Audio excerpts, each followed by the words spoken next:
remember when we first discussed the thought of my spending time with you, mentoring, and just sharing our lives together. The time We'd probably go back in that particular area maybe 5 or 6 years. Yeah. And you would come over to the house and we'd meet in my study. And I remember just talking with you, thinking, not knowing anything about where we are today. Right. And it was the most natural flow of conversation between us.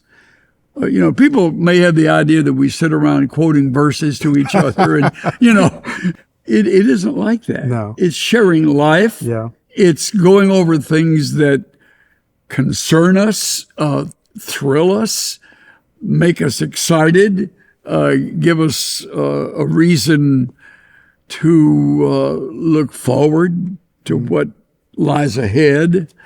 And I remember saying to Cynthia after one of our early sessions, I just love the guy. You're easy to love because you're just what you are. I agree. I've loved the natural way our relationship has unfolded. Yeah. Isn't that good? Oh, absolutely. Yeah. We have prayed as elders that this is a very unique way of expanding, moving into a new chapter, as we often call it around here. You and I remember, talked at length about the model of Moses and Joshua. Yeah. Which is a beautiful pattern to follow. Yeah.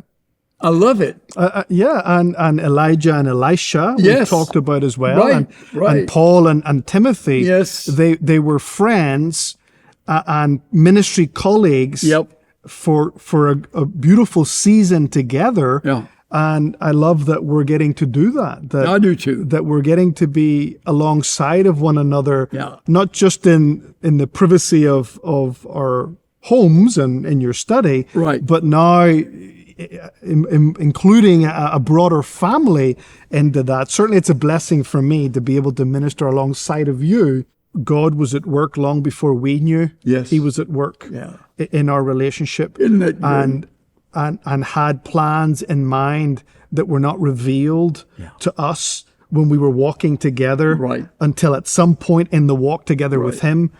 And what I love is that we came to find out that was also what God was doing in the hearts of the elders of the church. Yeah. Unbeknown to me and to you, God was at work with them as a group, leading them, and then they came to let you know of their interest in us, not knowing that you and I were walking together so intimately, and so God leading the way in different areas and different circles of God's people has been so affirming that His hand is involved in this next step, however long it may be. Yeah. I believe one of the beautiful things about what God is doing in this next step in Stonebriar's life is that here we have the founding pastor being able to continue to preach as long as the Lord will have him preach, and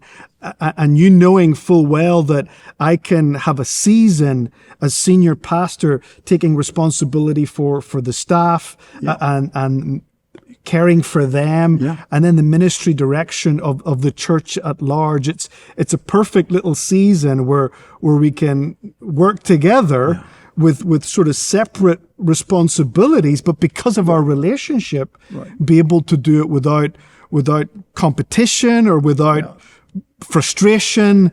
It just is natural. And that's what I love. I don't know if I could do it with somebody else. I don't. And I don't think it's you very could do rare. it with somebody else either. It's beautiful. It's very rare. Yeah. I'm glad you mentioned the matter of competition. I've never once felt that, and I don't think you felt it. No. We're in the same family. We're working on the same team. We're serving the same Lord. Yeah. We've got the same ideals and goals in mind. Our purpose is to glorify our God. I feel the freedom to be me. I hope you feel full freedom to be you.